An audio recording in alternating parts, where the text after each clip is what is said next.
রাসূলের যে একটা গুণ, রাসূল সবসময় মানুষের সঙ্গে নম্র ভদ্র অবস্থায় কথা বলতো, নম্রতা ভদ্রতা বজায় রেখে ইসলামের দাওয়াত দিত। সাহাবীরা অপর আরেকজন সাহাবীর সঙ্গে যখন কথা বলতো, সুন্দর ব্যবহার দিয়ে কথা বলতো, ঠিক সেই গুণটা প্রত্যেকটা মুসলমানের মধ্যে থাকা জরুরি। সম্মানিত হাজিরিন, আল্লাহ সুবহানাহু ওয়া তাআলা বলেন, ফাবিমা রাহমাতিম মিনাল্লাহি লিনতা লাহুম, ও নবী, আমি আপনাকে কোমল করে, নম্র করে, ভদ্র করে আমি সৃষ্টি করেছি। আপনার অন্তরটাকে আমি কোমল করে দিয়েছি। আপনার অন্তরে কোমলতা রয়েছে, নম্রতা রয়েছে। আপনার মধ্যে যদি নম্রতা না থাকতো, ভদ্রতা না থাকতো, কোমলতা না থাকতো, আপনার ব্যবহার যদি ভালো না হতো, তাহলে পৃথিবীর কেউ আপনার কথা শুনতো না। ওয়ালাউ কুনতা ফাযযান গালিযাল কলবি লানফাদ্দু মিন হাওলিক ফা'ফু আনহুম ওয়াস্তাগফির লাহুম ওয়াশাওিরহুম ফিল আমর। ও নবী, আপনি যখন পৃথিবীর মানুষকে দাওয়াত দিবেন ইসলামের পথে, আপনি সুন্দরভাবে দাওয়াত দেন, নম্রতা ভদ্রতা বজায় রেখে আপনি দাওয়াত দেন। আপনি যখন কাফের মুশরিককে দাওয়াত দিবেন, লা ইলাহা ইল্লাল্লাহ এই কালিমার যখন দাওয়াত দিবেন, তাদের সঙ্গে ভালো ব্যবহার, উত্তম আচরণের মাধ্যমে তাদেরকে দাওয়াত দিবেন। আমি ইসলামের দাওয়াত দিই, আপনি ইসলামের দাওয়াত দেন। এখন খারাপ ব্যবহার করে মানুষকে যদি আপনি ইসলামের দাওয়াত দেন, কেউ আপনার কথা শুনবে না। তো আমি বলছি যে আপনি সালাতের দিকে আসেন, আপনার পায়ে পড়ে, হাতে পড়ে, সুন্দর ব্যবহার দিয়ে যদি আপনাকে আমি বলি, ভাই আপনি আজকে ফজরের নামাজে আসেন, আমরা দুইজন একসঙ্গে মসজিদে যাই, আসেন আমরা এশার নামাজটা পড়ে আসি, আপনাকে সুন্দরভাবে যদি বলি, তাহলে আপনি আমার সঙ্গে মসজিদে যাবেন। আর যদি বলে, এই বেটা তোকে নামাজ পড়তেই হবে, না পড়লে তোর মাথা ফাটিয়ে দিব বেটা, চল তাড়াতাড়ি মসজিদে, এরকমভাবে যদি আমি কাউকে ইসলামের দাওয়াত দেই, তার মাথা ফাটানোর আগে সে আমার মাথাটা আগে ফাটিয়ে দিবে। তুমি আলেম হয়েছে, তোমার ব্যবহার ভালো নয়, তুমি ইসলামের দাওয়াত দাও, তোমার ব্যবহার ভালো নয়, তোমার কথা কেউ শুনবে না। এই জন্য ইসলামের দাওয়াত দিতে হলে, মানুষকে ভালো কথা বলতে হলে, মানুষের কাছ থেকে কিছু পাইতে হলে, বাংলা ভাষায় বলে তাকে পাম্পটি দিতে হবে, তাকে সুন্দরভাবে তার সঙ্গে সুন্দর ব্যবহার করতে হবে।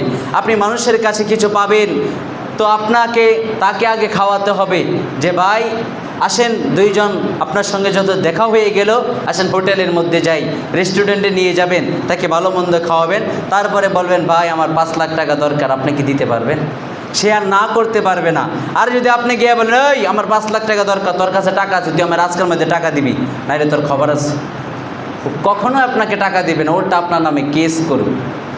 এই জন্য বিশ্বনবী যখন ইসলামের দাওয়াত দিয়েছে, মানুষকে নম্র ভদ্রভাবে সুন্দর ব্যবহার দিয়ে দাওয়াত দিয়েছে। আল্লাহ সুবহানাহু ওয়া তাআলা বলেন, আপনি যখন ইসলামের দাওয়াত দিবেন, ও নবী আপনি সুন্দরভাবে দাওয়াত দেন, যেন আপনার কথা মানুষ শুনে। আপনি কথা যারা শুনবে, যারা ইসলামের পথে আসবে, তাদেরকে নিয়ে আপনি পরামর্শ করেন কেমন করে ইসলামের বাতি দুনিয়ার মধ্যে জ্বালানো যায়, কেমন করে ইসলাম প্রতিষ্ঠা করা যায়। আপনার সাহাবীরা যারা আপনার দাওয়াত গ্রহণ করেছে, তাদের সঙ্গে আপনি পরামর্শ করেন। তে আপনি একা একা যদি মনে করেন আমি ইসলাম কায়েম করে নিব, হবে না। আপনাকে সবাই মিলে ইসলামকে কায়েম করতে হবে। তো আমাদের মধ্যে তো কালচার যে আমরা মুসলমান, এটা আমরা ভুলে গিয়েছি। আমরা যে মুসলমান, আমাদের প্রথম পরিচয় আমাদের নবী একজন মুহাম্মদ রাসূলুল্লাহ সাল্লাল্লাহু আলাইহি সাল্লাম। আমাদের কাবা মক্কাতে আমরা মুসলমান, আমাদের পরিচয় এটা। আমাদের কোরআন একটাই, আমাদের কিতাব একটাই। আমরা এক কিতাব দিয়ে আমরা রাষ্ট্র গঠন করব, সমাজ গঠন করব, নিজে চলব, পরিবার গঠন করব, এটা পৃথিবীর মানুষ বলে গিয়েছে। তাদের পরিচয় হয়েছে আমি আহলে হাদিস, আমার পরিচয় হয়েছে আমি হানাফি, আমার পরিচয় হয়েছে আমি সুন্নি, আমি ওয়াহাবি, আমি অমুক, আমি তমুক, আমি শাফি, আমি হাম্বলি, আমি হানাফি, এই নিয়ে আমাদের পরিচয় হয়ে গিয়েছে। কিন্তু মুসলমানের মূল মূল পরিচয়, 1 নম্বর পরিচয়, আমরা সকলেই মুসলমান। আমরা সকলেই মুসলমান। আমাদের মধ্যে কোনো হিংসা থাকবে না, আমাদের মধ্যে হিংসা বিদ্বেষ থাকবে না। আমরা প্রত্যেকেই, আল্লাহ রসুল বলেছেন, তোমরা প্রত্যেকে ওয়াকুনু ইবাদাল্লাহ ইখওয়ানা, তোমরা প্রত্যেক মুসলমান ভাই ভাই হয়ে যাও। প্রথমেই তোমাদের পরিচয়, আমরা মুসলমান, আমরা ভাই ভাই, আমরা সকল মুসলমান মিলে আমরা ইসলামকে প্রতিষ্ঠা করব। আমি ইসলামের দাওয়াত দিব। তারপরে আপনি কোন মাযহাব করেন, আপনি আহলে হাদিস নাকি হানাফি নাকি সুন্নি নাকি ওয়াহাবি নাকি শাফি নাকি হাম্বলি, এটা পরের পরিচয়। কিন্তু প্রথম পরিচয় আমরা মুসলমান, সবাই মিলে ইসলামের দাওয়াত দিব। রাসূল সাল্লাল্লাহু আলাইহি সাল্লাম কে আল্লাহ সুবহানাহু ওয়া তাআলা বলছেন, যখন আপনি ইসলাম প্রতিষ্ঠা করবেন, ইসলামের দাওয়াত দিবেন, যারা আপনার পক্ষে আছে তাদেরকে নিয়ে আপনি ইসলামের দাওয়াত দেন, তাদের সঙ্গে আপনি পরামর্শ করুন। সম্মানিত হাজিরিন, শুধু তাই নয়, আল্লাহ সুবহানাহু ওয়া তাআলা বলেন, ফাইযা আযামতা ফাতাওয়াক্কাল আলাল্লাহ ইন্নাল্লাহা ইউহিব্বুল মুতাওয়াক্কিলিন। যখন ইসলামের দাওয়াত দিবেন, সবাইকে নিয়ে তো পরামর্শ করবেনই। কে আপনার পথে আসবে, কে আপনার পথে আসবে না, কে আপনার দাওয়াত গ্রহণ করবে, কে দাওয়াত গ্রহণ করবে না, এটা আপনার দেখার বিষয় নাই। কিন্তু আপনাকে দাওয়াত দিতে হবে সুন্দর ব্যবহার দিয়ে, আপনাকে কোমল নম্র ভদ্র হয়ে দাওয়াত দিতে হবে। যারা আপনার পথে আসবে, যারা আপনার দাওয়াত গ্রহণ করবে, আপনি তাদের জন্য ক্ষমা প্রার্থনা করুন আল্লাহ সুবহানাহু ওয়া তাআলার কাছে। আপনি তাদের জন্য ক্ষমা প্রার্থনা করুন, তাদেরকে আপনি ক্ষমা করে দেন। সম্মানিত হাজিরিন, তাহলে আল্লাহ সুবহানাহু ওয়া তাআলা রাসূল সাল্লাল্লাহু আলাইহি সাল্লামকে বলেছেন, ও নবী, আপনি যখন ইসলামের দাওয়াত দিবেন, হিকমা দিয়ে, আপনি জ্ঞান দিয়ে, বুদ্ধি দিয়ে, ভালো ব্যবহার দিয়ে, নম্র ভদ্র হয়ে আপনি ইসলামের দাওয়াত দেন। আল্লাহ সুবহানাহু ওয়া তাআলা বলছেন, উদউ ইলা সাবিলি রাব্বিকা বিল হিকমা ওয়াল মাওয়াযাতিল হাসানাতি ওয়াজাদিলহুম বিল্লাতী আহসান ইন্না রাব্বাকা হুয়া আ'লামু বিমান দাল্লা আন সাবিলিহি ওয়া হুয়া আ'লামু বিল মুহতাদিন। ও নবী, উদউ ইলা সাবিলি রাব্বিকা বিল হিকমা, যখন আপনি মানুষকে ইসলামের পথে দাওয়াত দিবেন, আপনি হিকমা দ্বারা, জ্ঞান দ্বারা, বিবেক দ্বারা, বুদ্ধি দিয়ে আপনি মানুষকে ইসলামের পথে দাওয়াত দেন। মানে ইসলামের পথে দাওয়াত দিতে হলে জ্ঞান দিয়ে দাওয়াত দিতে হবে, হিকমা দিয়ে দাওয়াত দিতে হবে, বুদ্ধি করে মানুষকে ইসলামের পথে দাওয়াত দিতে হবে। রাসূল সাল্লাল্লাহু আলাইহি সাল্লাম, ওমর রাদিয়াল্লাহু তাআলা আনহু এবং আবু জেহেল, এই দুইজনের জন্য আল্লাহ সুবহানাহু ওয়া তাআলার কাছে দোয়া করলেন, যেন এই দুইজনের একজন ইসলামকে গ্রহণ করে ইসলাম যেন সুন্দরভাবে প্রতিষ্ঠা করতে পারে। কারণ মক্কাতে এই দুইজন ব্যক্তি ছিল খুব পাওয়ারফুল, একজন ওমর আরেকজন আবু জেহেল। তাদের মতন পাওয়ার, তাদের মতন ক্ষমতা কারো ছিল না। এই জন্য বিশ্বনবী দোয়া করেছেন, আল্লাহুম্মা আইজ্জাল ইসলামা বিয়া হাব্বি হাযাইনির রাজুলাইনি ওমর বিন খাত্তাব আও আবু জাহেল ইবনে হাশেম।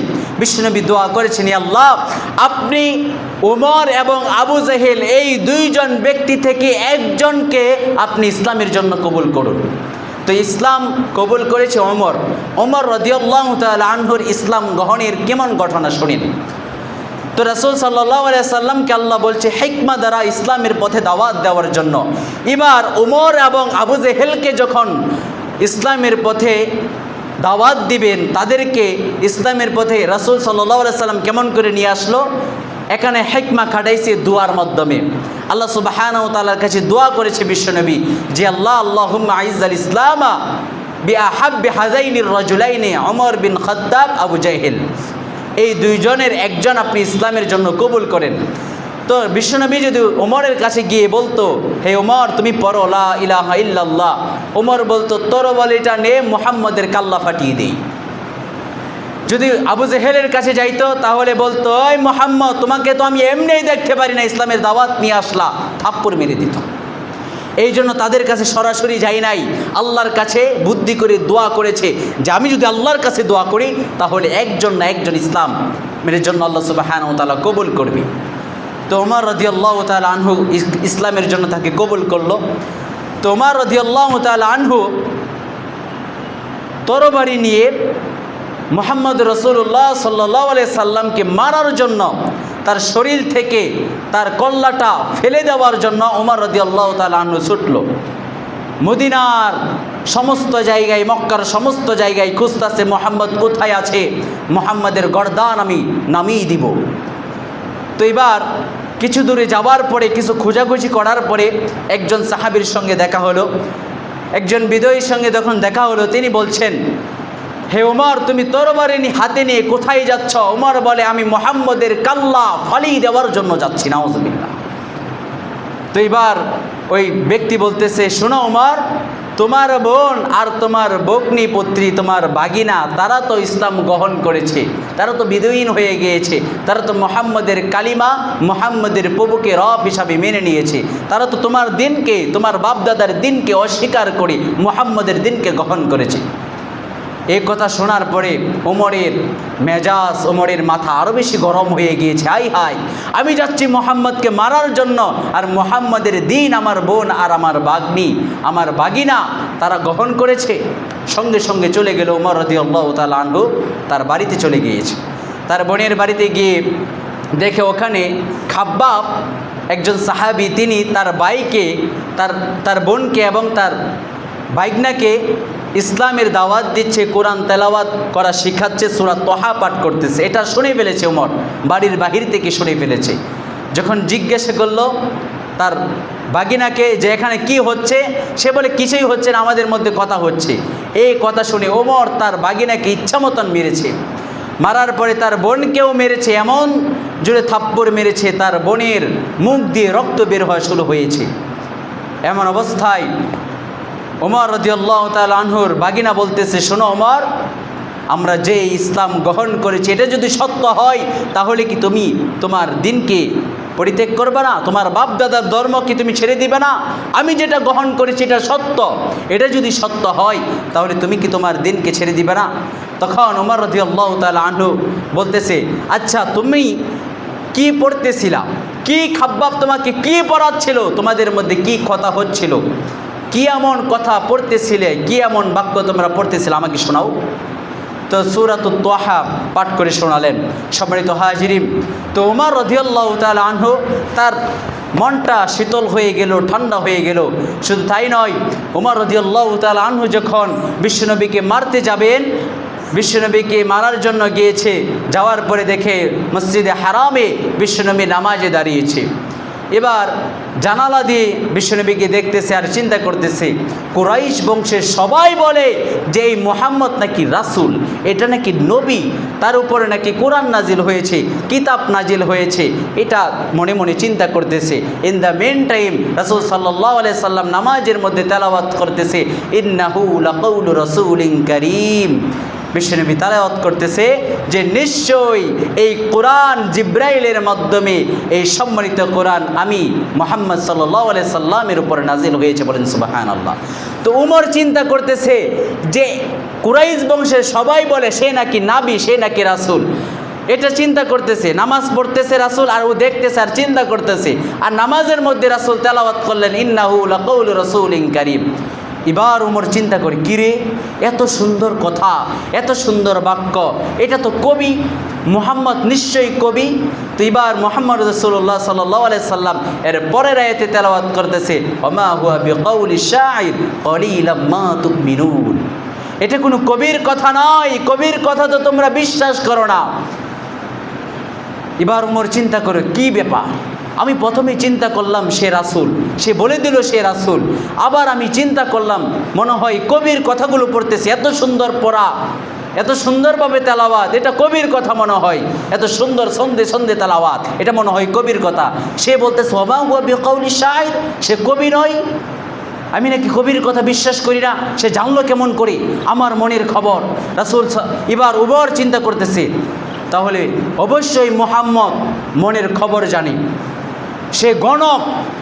এই চিন্তা যখন করলো, তখন আবার রাসূল তেলাওয়াত করতেছে, ওমা ওয়ালা বিকাউলি কাহিন কলিলাম মা তাযাক্কারুন। এটা কোনো কবির কথা নয়, এটা কোনো গণকের কথা নয়, আমি গণক নয়, এটা গণকের কথা নয়, গণকের কথা তো তোমরা অস্বীকার করো। তানজিলুম মির রাব্বিল আলামিন, এটা নাজিল করেছে বিশ্ব জগতের পালনকর্তা রব্বুল আলামিন, এই কোরআনকে নাজিল করেছে, এটা রব্বুল আলামিনের নাজিলকৃত কোরআনের কথা, এটা কোনো গণকের কথা নয়, এটা কোনো কবির কথা নয়। এবার উমরের মনটা ঠান্ডা হয়ে গেল। যখন রাসূল সাল্লাল্লাহু আলাইহি সাল্লাম সূরাতুল হাক্কা পুরাটাই তেলাওয়াত করলো, রাসূলের কণ্ঠ শুনে, রাসূলের তেলাওয়াত শুনে ওমরের দিলটা ঠান্ডা হয়ে গেল। ওমর যে ইসলামের প্রতি তার যে রাগ ছিল, ক্রোধ ছিল, এটা মিনিশেই নিভে গিয়েছে রাগ। সে চিন্তা করলো, আমি যেটাই মনে মনে চিন্তা করলাম, আমি যেটাই মনে মনে বললাম, সেটাই মুহাম্মদ সালাতের মধ্যে বলে দিল, যেটা কবির কথা নয়, এটা গণকের কথা নয়, এটা আল্লাহ সুবহানাহু ওয়া তাআলার কথা।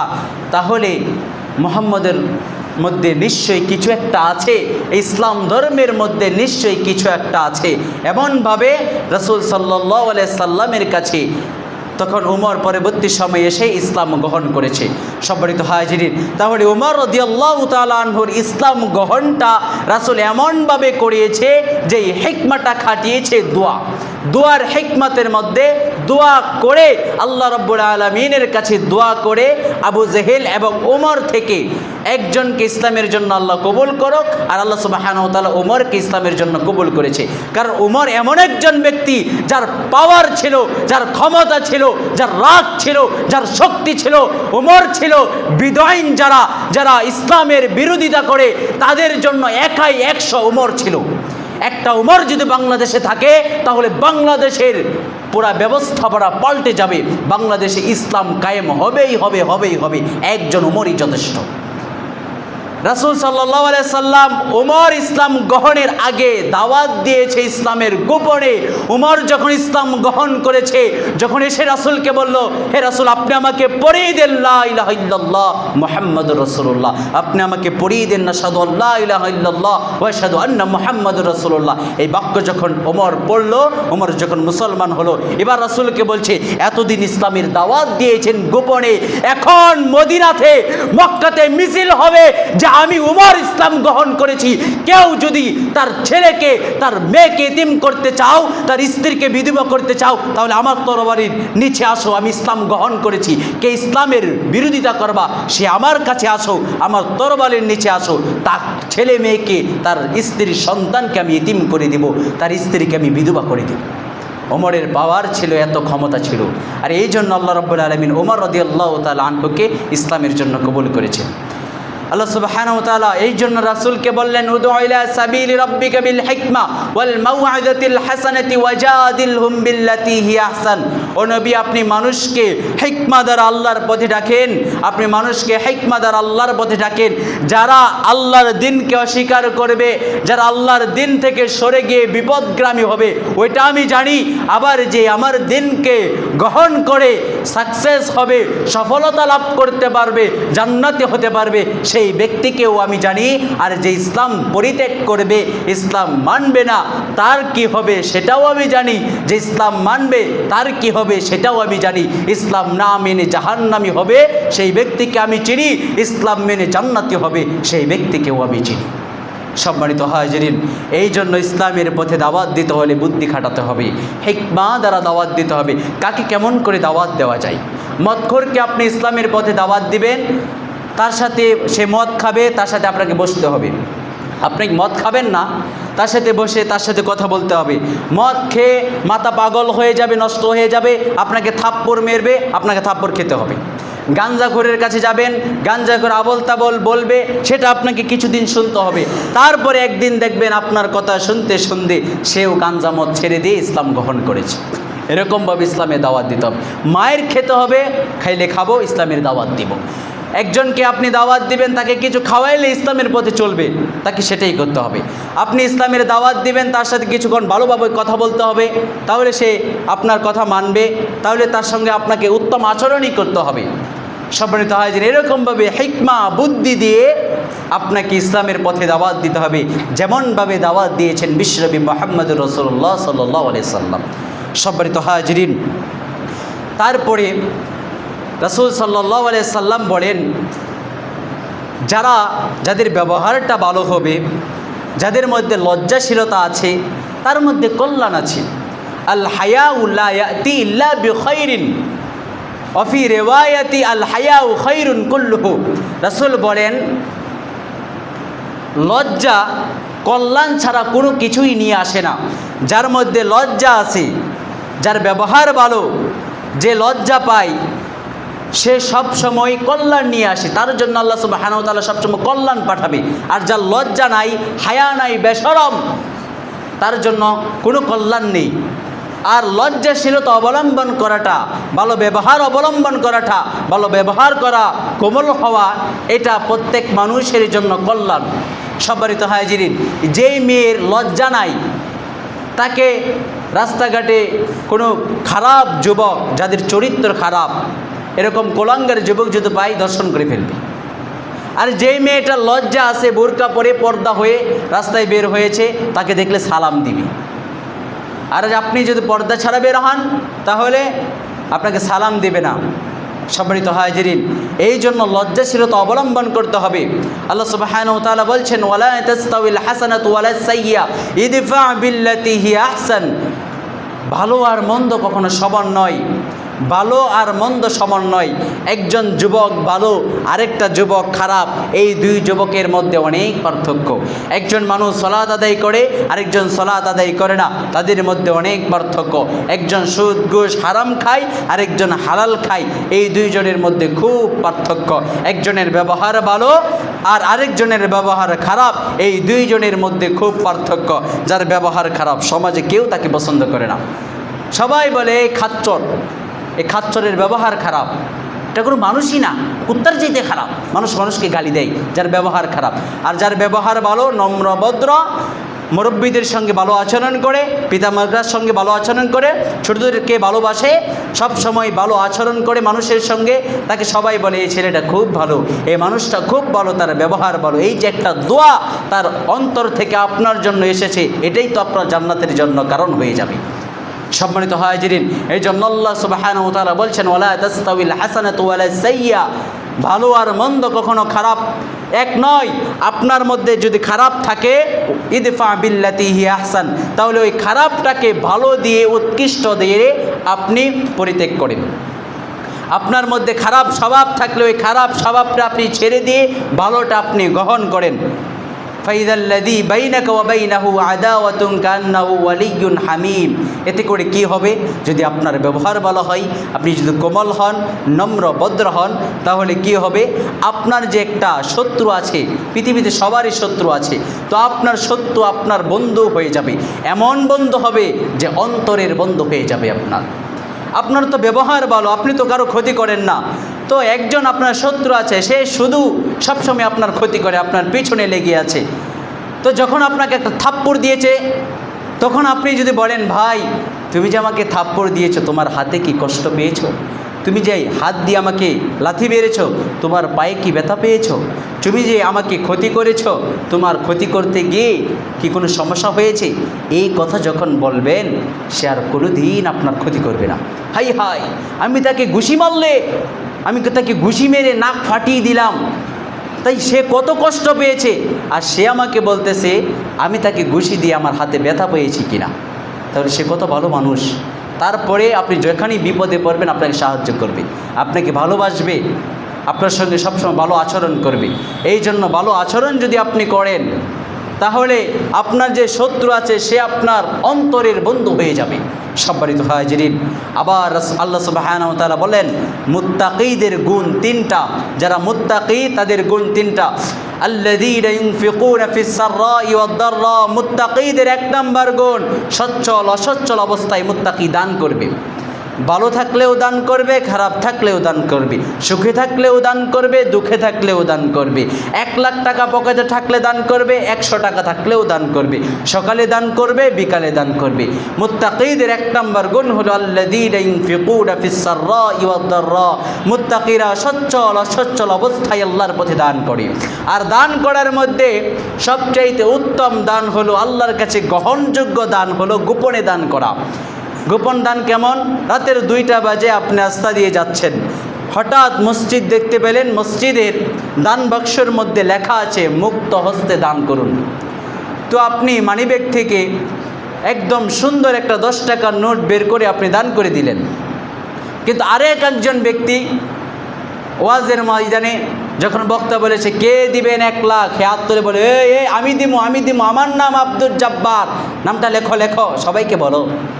ওই ব্যক্তির দান আর আপনি যে গোপনে 10 টাকা দান করলেন, ওই ব্যক্তির 1 কোটি টাকা দানের চাইতে আপনার 10 টাকার দানটা সবচাইতে বেশি উত্তম। আল্লাহর কাছে এটা সবচাইতে বেশি গ্রহণযোগ্য, গোপনে দান করা। সম্মানিত হাজিরিন, তাহলে মুত্তাকিদের 1 নম্বর গুণ, মুত্তাকিরা সচ্ছল অসচ্ছল অবস্থায় দান করবে। ওয়াল কাযিবিনাল গায়দ, মুত্তাকির 2 নম্বর গুণ, রাগকে নিয়ন্ত্রণ করবে। আমাদের মধ্যে অনেকে রাগ উঠলে মুখ দিয়ে গড়গড় করে কি জানি বলে, সে অশ্লীল ভাষায় গাল মন্দ করে বাপ 14 গোষ্ঠী উদ্ধার করে ফেলে। রাগ উঠলে মাথা ঠিক থাকে না। অনেকে রাগ করে স্ট্রোক করে মারা যায়। অনেক লোক আছে রাগ করে স্ট্রোক করে মারা যায়। রাগ এটা শয়তান, আপনাকে রাগটা শয়তান দিয়েছে। এই রাগ কোনো ভালো কিছু আনতে পারে না। রাগ খালি আপনার ক্ষতি করবে। ধরেন আপনি রাগ করে একজনকে থাপ্পড় মেরেছেন, সে যদি রাগ করে আপনার মাথা ফাটিয়ে দেয় তাহলে কেমন হবে? আপনি রাগ করে একজনকে লাথি মারলেন, সে আপনাকে বাড়ি মেরে আপনার পা অচল করে দিল, তাহলে আপনি রাগ করে একটা থাপ্পড় মারার কারণে সারা জীবনের জন্য প্রতিবন্ধী হয়ে গেলেন। সম্মানিত হয় যে এই জন্য রাগ এটা মানুষের জন্য ভালো কিছু নিয়ে আসে না। রাগ মানুষ ফুঁসতে ফুঁসতে এক সময় দেখে যে এই রাগের কারণে স্ট্রোক করে মারা যায়। এই জন্য মুত্তাকিদের 2 নম্বর গুণ হলো আল কাযিবিনাল গায়দ, মুত্তাকিরা রাগকে নিয়ন্ত্রণ করবে। রাগ উঠলে বসে পড়বে। রাসূল বলে রাগ উঠেছে বসে পড়ো, তাও রাগ কমে না শুয়ে পড়ো, তাও রাগ কমে না উজু করো, তাও কমে না সালাত আদায় করো। সম্মানিত হাজিরিন, আর আমরা রাগ করলে ওই লাড়ি কই আছে রে, তাও কই আছে, আরে দর মাইরালামো ফাড়াইলাম মস্কা আর শেষ করে দিমু। আয় হাই, এই যে রাগ করলেন আপনার আত্মীয় স্বজনের সঙ্গে, বাবার সঙ্গে, এতে করে আপনার কী হলো? আপনার ক্ষতি হবে। আপনার আত্মীয়ের সঙ্গে যদি রাগ করেন, তাহলে প্রতিবেশীর সঙ্গে রাগ করলে আপনার ছেলের বিয়ে ভেঙে দেবে, আপনার মেয়ের বিয়ে ভেঙে দেবে, আপনার ক্ষতি করবে, আপনার বাগানের গাছ কেটে ফেলবে, আপনার ফসলে বিষ ছিটিয়ে দিবে, আপনার গরুকে ধরে পিটাইবে, ছাগল চুরি করে নিয়ে বিক্রি করে ফেলবে। এই জন্য মানুষের সঙ্গে ভালো ব্যবহার করতে হবে। রাগ করতে রাগকে নিয়ন্ত্রণ করতে হবে, এটাই আপনার জন্য কল্যাণ হবে। ওয়াল আফিনা আনিন নাস, মুত্তাকিদের 3 নম্বর গুণ, মানুষকে ক্ষমা করে দিবে। এই ক্ষমাশীলতা অবলম্বন করতে হবে আমাদের মধ্যে। ক্ষমা করাটা এটা আমাদের মধ্যে আনতে হবে, এটা গুণ, একটা গুণ। আপনি ক্ষমা করে দিবেন। একজন সাহাবী, এটা তো অনেক লম্বা ঘটনা, তো এটা বলে শেষ করে দিচ্ছি। একজন সাহাবী মসজিদে প্রবেশ করতেছে, আর রাসূল সাল্লাল্লাহু আলাইহি সাল্লাম সাহাবীদেরকে নিয়ে বসে আছে। যখন ওই সাহাবী মসজিদে প্রবেশ করলো, সাহাবীদেরকে রাসূল বলল, এই যে একটা সাহাবী মসজিদে প্রবেশ করতেছে, ও জান্নাতি সাহাবী। দ্বিতীয় দিন আবার ওই ব্যক্তি মসজিদে প্রবেশ করে, রাসূল সাহাবীদেরকে বলে, ওই যে দেখো ওই ব্যক্তিটা মসজিদে প্রবেশ করতেছে, সে জান্নাতি সাহাবী। তৃতীয় দিনও বলল, এই যে ব্যক্তি মসজিদে প্রবেশ করে সে জান্নাতি সাহাবী। যে একজন ব্যক্তিকে 3 দিন রাসূল বলেছে জান্নাতি সাহাবী। এবার লম্বা ঘটনা সংক্ষিপ্ত আকারে বলছি। একজন সাহাবীর জানতে ইচ্ছা হলো যে তাকে রাসূল 3 দিন জান্নাতি সাহাবী বলেছে, সে কি আমল করে, সেই আমল করব আমিও জান্নাতি সাহাবী হব। এবার ওই সাহাবীকে বলতেছে, ভাই আমি 3 দিনের জন্য আপনার বাড়িতে মেহমান হব, আপনি কি আমাকে খাওয়াবেন, মেহমানদারি করবেন? ওই জান্নাতি যেই সাহাবী সে বলতেছে, ঠিক আছে আপনি আমার বাড়িতে থাকেন, সমস্যা নেই, আপনার মেহমানদারি আমি করব। রাতের বেলা ওই সাহাবী ঘুমায় না, যে আমি দেখব এই সাহাবী কি এমন আমল করে যে আমলের কারণে রাসূল তাকে জান্নাতি সাহাবী বলেছে। তো রাতের বেলা দেখে তাহাজ্জুদের সময় উঠে না, কোরআন তেলাওয়াত করে না, সালাত যেমন ইবাদত করে সেও ঠিক তেমনই ইবাদত করে, স্বাভাবিক ইবাদত করে। এমন কোনো স্পেশাল আমল নেই, ইবাদত নেই যে আমলের কারণে সে জান্নাতি সাহাবী, রাসূল তাকে বলেছে। 3 দিন যাওয়ার পরে এবার ওই সাহাবী বলতেছে, ভাই আপনার বাড়িতে আসলে আমি মেহমান হয়ে আসি নাই, আমার খুব জানতে ইচ্ছা যে রাসূল আপনাকে 3 দিন জান্নাতি সাহাবী বলেছে, আপনি কি এমন আমল করেন যেই আমলের কারণে আপনাকে জান্নাতি সাহাবী বলেছে? এখন 3 দিন আপনার বাড়িতে থাইকা দেখি আপনি আমার চাইতে কম আমল করেন, তো আপনি আমাকে বলেন তো আপনার কি এমন গোপন আমল আছে যে আমলের কারণে আল্লাহ রাসূল আপনাকে জান্নাতি সাহাবী বলেছে, তাও 1 দিন না 2 দিন না 3 দিন বলেছে। এবার বলতেছে, শোনেন, আমি যখন রাতের বেলা ঘুমাইতে যাই, ঘুমানোর আগে আমি পৃথিবীর সকল মানুষকে ক্ষমা করে দিই, ঘুমিয়ে ফেলি। আমি পৃথিবীর সকলকেই ক্ষমা করে দেই, আত্মীয় স্বজন ভাই ব্রাদার যারা আছে সকলকে ক্ষমা করে আমি শান্তির ঘুমাই। এই একটা আমলের কারণেই হয়তো রাসূল আমাকে জান্নাতি সাহাবী বলেছে। সম্মানিত হাজিরিন, আপনিও যদি আপনার ভাইকে ক্ষমা করেন, আপনার প্রতিবেশীকে ক্ষমা করে দেন, তাহলে ওই সাহাবীর মতন আল্লাহ আপনাকে ক্ষমা করে দিয়ে জান্নাতি সাহাবী বানিয়ে দিতে পারে। সম্মানিত হাজিরিন, এই জন্য আমাদের মধ্যে সদাচরণ আনতে হবে, আমাদের ব্যবহার ভালো করতে হবে, আমাদের ব্যবহার ভালো করতে হবে, ক্ষমাশীলতা অবলম্বন করতে হবে, সব সময় সদা সর্বদা মানুষকে হিকমা দিয়ে দাওয়াত দিতে হবে, মানুষকে বুদ্ধি দিয়ে দাওয়াত দিতে হবে। শুধু তাই নয়, মানুষকে ক্ষমা করতে হবে, মানুষকে ইসলামের পথে দাওয়াত দিতে হবে। মানুষের সঙ্গে যখন কথা বলবেন ভালো ব্যবহার করতে হবে।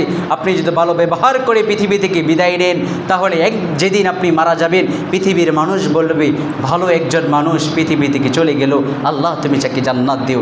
আর আপনার ব্যবহার যদি হয় খারাপ, তাহলে মানুষ আপনাকে বলবে খাচ্চর চলে গিয়েছে, আল্লাহ তাকে দুজকে নিক্ষেপ করো, ও পৃথিবী থেকে চলে গিয়েছে, ভালো হয়েছে, খুব মানুষকে অত্যাচার করত, এই বদদোয়া দিবে। সম্মানিত হাজিরিন, এই জন্য আমাদের ব্যবহার ভালো করতে হবে। আল্লাহ সুবহানাহু ওয়া তাআলা যেন আমাদেরকে প্রত্যেককেই কোমলতা, নম্রতা, ভদ্রতা, আমাদের মধ্যে যেন ভালো ব্যবহার এই গুণ থাকে। আল্লাহ সুবহানাহু ওয়া তাআলা আমাদের সেই তৌফিক দান করুক। আল্লাহুম্মা আমিন।